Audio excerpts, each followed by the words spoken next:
memperhatikan Al-Quran itu sangat kemuliaannya buat kita. Semakin banyak perhatikan Al-Quran, semakin manfaatnya buat kita. Contoh, ayat Al-Kursi, satu ayat. Rasulullah SAW bersabda, "Man qara'a ayat Al-Kursi dubura kulli salatin laysa bainahu wa bainal jannati illa an yamut." Barang siapa yang membaca ayat Al-Kursi setiap habis salat fardu, tidak ada sesuatu yang mampu menghalanginya masuk surga. Ayat Al-Kursi ini satu ayat menjaminkan kita masuk surga. Kalau satu ayat menjaminkan kita masuk surga, gimana suratul Baqarah seluruhnya? Gimana lagi 30 juz Al-Quran? Kata Siti Aisyah radhiyallahu anha, jumlah tingkatan dalam surga Allah sesuai jumlah ayat Al-Quran. Oleh karena itu tidak ada yang lebih tinggi di dalam surga Allah daripada Ahlul Quran. Karena nanti Ahlul Quran ketika masuk surga, Allah suruh baca dan naik. Baca sebagaimana kamu baca di dunia, dan naik posisimu dan darjatmu di dalam surga. Baca naik terus, baca naik sampai bersama Nabi Muhammad di darjat yang tertinggi di dalam surga Allah.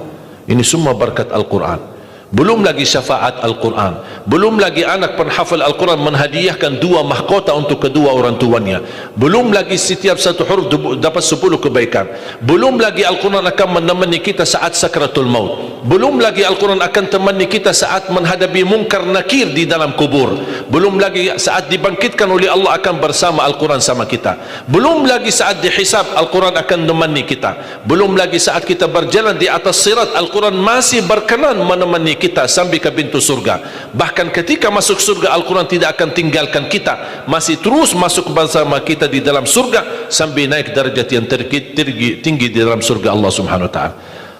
Kewajiban kita cuma satu, coba berapa panjang balasan Al-Quran sampai ke surga, tapi diminta cuma satu, berkenan menjadikan Al-Quran teman kita di dunia. Temanilah Al-Quran, akan Al-Quran berkenan temani kita sepanjang hayat, bahkan sepanjang perjalanan kita menuju surga. Itu kemuliaan Al-Quran.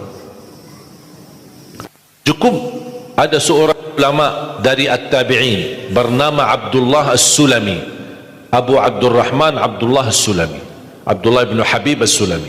Ditanya, beliau 70 tahun mengajar Al-Quran. Ditanya, wahai imam, apa yang membuat kamu sabar sampai 70 tahun mengajar Al-Quran? Kata beliau, yang membuat aku sabar dan minat menjaga keistiqomahan, bersabda Rasulullah sallallahu alaihi wasallam, khairukum man ta'allama al-Qur'ana wa 'allamah, sebaik-baik manusia yang mempelajari Al-Quran dan mengajarnya. Itulah ingin saya menjadi orang yang baik bagi manusia, sebagaimana bersabda Rasul, itulah yang membuat saya sabar dalam mempelajari dan mengajar Al-Quran. Siapa yang tidak mau jadi manusia yang terbaik menurut Rasulullah sallallahu alaihi wasallam? Itulah bersama Al-Quran. Mohon maaf, siapa Ali Jabir? Hamba yang biasa, banyak kekurangannya, yang Allah anugerahkan kemuliaan bukan karena siapa-siapa, tapi karena Al-Quran. Dihormati, didepankan, dan semua orang penghafal Al-Quran berapapun usianya dihormati, didepankan, dimuliakan. Semua berkeinginan bisa bersalaman. Kita melihat dan menonton acara Hafiz Indonesia, jangankan anak-anak, bahkan yang cacat luar biasa Allah tunjukkan bagaimana kelebihan Al-Quran. Yang buta bisa hafal Al-Quran, yang lumpuh badannya dan jasadnya seperti alana yang tidak bisa jalan hafal Al-Quran. Naja yang luar biasa dahsyat, otaknya terganggu tapi bisa hafal Al-Quran. Dia tidak bisa baca, kasih Al-Quran suruh baca, dia tidak bisa baca. Tapi ditanya tes hafalannya, hafal. Berapa ayatnya? Hafal. Nomor berapa? Hafal. Kanan kiri hafal, atas bawah hafal. Allah menunjukkan kepada kita, Allah tidak akan melepaskan Al-Quran menjadi jaminan ditolong. Inna nahnu nazzalna dzikra wa inna lahu lahafizun. Kami telah menurunkan Al-Quran dan kami akan menjaganya. Di antara terjaga Al-Quran secara fisik, terjaga Al-Quran secara tulisan, terjaga Al-Quran secara suara, dan terjaga ahlul Quran, para penghafal Al-Quran. Oleh kerana itu jamaah sekalian, selalu saya mendorong masyarakat, kalau kaum muslimin muslimat di Indonesia merasa dirinya gagal menjadi penghafal Al-Quran, jangan putus asa, tetap masih anda bisa menjadi ahlul Quran. Ayo kita lipatkan diri kita melalui yang jadi saham atau saksi baik bagi kita di hadapan Allah, melalui infak kita, sedekah kita, zakat kita, wakaf kita, apa saja, supaya kita datang di hadapan Allah. Ya Allah, mohon maaf, saya belum bisa hafal Al-Quran, tapi hartaku menjadi saksi untuk membantu dan menolong Al-Quran dan binaan Al-Quran. Insya Allah termasuk ahlul Quran dan mendapatkan syafaatnya Al-Quran di hari kiamat, dan amalan itu menjadi sedekah jariah yang menalirkan pahalanya sampai hari kiamat. Semua harus bisa berjuang. Tidak boleh ada orang berkata saya tidak bisa, tidak bisa hafal. Insya Allah anakmu bisa hafal. Kalau anakmu belum bisa hafal, insya Allah cucumu bisa hafal.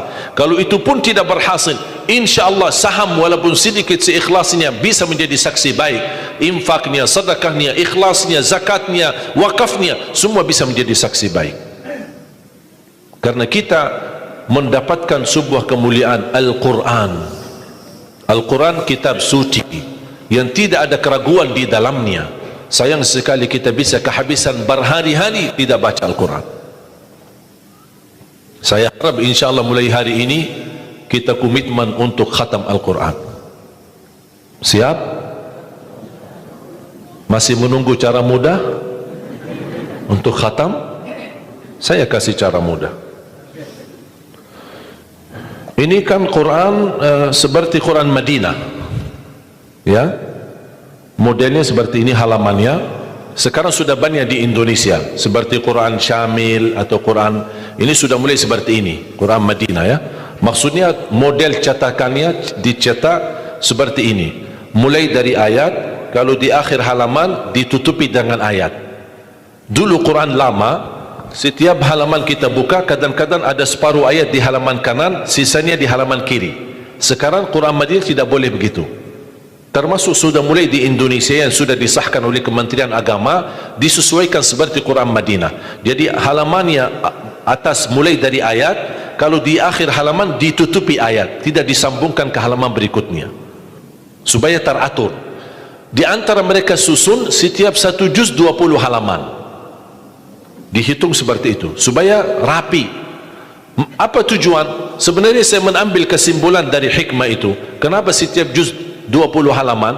Ternyata saya bisa bentuk cara mudah mengkhatam Al-Quran. Setiap waktu salat baca 4 halaman, 4 kali 5 waktu 20, sudah khatam 1 juz. Jadi kalau khatam tidak harus sekaligus. Jangan habis ceramah anda posisi iman yang mulai naik, semangatnya luar biasa, pulang ke rumah baca Al-Quran 1 juz, besoknya masih semangat baca 2 juz, 3 juz dan seterusnya. Begitu menurun semangat tidak baca 1 tahun. Tidak boleh terlalu semangat, tetap semangat tapi diatur semangatnya. Standar 1 juz, tidak usah berlebih-lebihan. Jaga 1 juz, sedikit demi sedikit, istiqamah lebih baik daripada banyak tapi terputus. Dan itu bersabda Rasulullah SAW, khairul amali adwamahu wa inqal, sebaik-baik amal sedikit tetapi istiqamah daripada banyak tapi terputus. Makanya setiap waktu salat baca 4 halaman, 4 kali 5 sudah 20. Kira-kira cocok? Hah? Siap bu? Mau fikir dulu ya? Kira-kira mau nggak lebih mudah lagi? Masih mau lebih mudah lagi ya? Insya Allah masih ada, jangan khawatir, masih ada. Sebelum salat baca 2 halaman, habis salat baca lagi 2 halaman. Gimana kira-kira cocok? 2 halaman sebelum salat. Kalau 4 halaman sekaligus terlalu berat, tak apa-apa, bagi 2 halaman sebelum salat, 2 halaman sesudah salat. Jadi berapa? 4 dikali 5 waktu berapa jadi?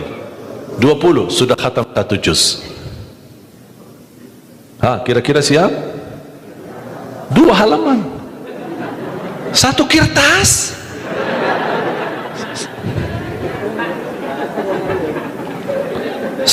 Satu lembar ya. Satu kertas. Satu. Cuma bola balik. Masa keberatan? Cuma satu. Begitu sebelum salat baca satu kertas, satu lembar. Habis salat baca lagi satu lembar. Mohon maaf, lagi semangat. Mau nambah jangan. Jangan tambah. Itu aja dijaga sampai selesai. Kalau ini bisa dijaga, insya-Allah husnul khatimah. Istiqamah dibaca. Siap? Fikir-fikir dulu atau gimana? Hah? Insya-Allah aman ya, cocok. Cocok? Masih mau lebih mudah lagi? Hah? Abu mau? Mau lebih mudah. Ini cara yang tadi yang saya sampaikan, setiap salat, sebelum salat 2 halaman, habis salat 2 halaman, dan seterusnya sampai khatam 1 juz. Itu cara yang termudah untuk orang yang paling malas. Kalau itu tidak bisa, saya angkat tangan, inna lillah wa inna ilaihi raji'un. Sudah ada lagi, sudah habis. Malu kita sama Allah jamaah sekalian. Wallahi waktu kita banyak. Ketika saya berhasil khatam 10 jam bisa khatam 30 juz. Allah kasih 24 jam. Masa kita tidak bisa 1 juz? Saya tidak minta 30 juz dalam 10 jam. Saya minta 1 juz dalam 24 jam. Jadi kalau ketika anda baca, jangan suka lihat halaman belakang. Itu yang membuat banyak berat.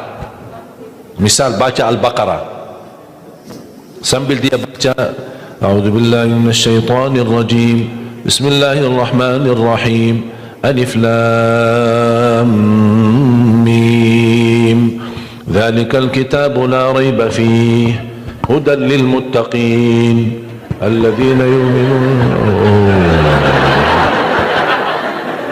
Banyak. Sadaqallahul azim. Dah jadi lanjut. Karena dia fikirannya sudah berubah. Dia tidak melanjutkan apa yang dia baca, tapi dia sudah membuka jumlah halaman begitu terlalu banyak. Aduh ya Allah. Bukan saya tidak mau, masalah dah ada waktu. Padahal kalau dia lanjut, ada kesibukan, dah apa-apa, berhenti. Berhasil 2 halaman, berhenti. Ada urusan, aktivitas, ada tamu di rumah, dah apa-apa, layani sebentar, habis pulang, lanjut lagi. Walaupun 1 halaman, walaupun separuh halaman, dah apa-apa. Tunjukkan yang terbaik, walaupun itulah kemampuanmu. Tunjukkan, ya Allah mohon maaf, kemampuan saya cuma separuh halaman, dah apa-apa. Allah senang apapun yang kita kasih, Allah senang asal istiqamah. Allah suka. Allah tidak minta yang banyak, Allah minta yang terbaik.